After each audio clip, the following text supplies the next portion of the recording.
Hi everyone, today we will talk about how to fix or how to solve a Facebook post unavailable.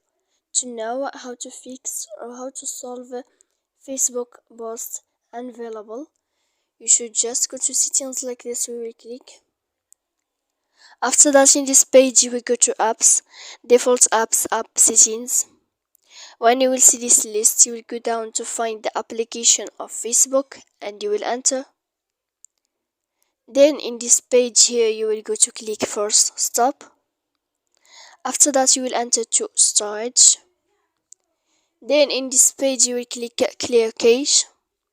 After that you will go to click clear data. And when you will end this, you can turn off your Wi-Fi. So please don't forget to support us by like and subscribe. See you next time in another video.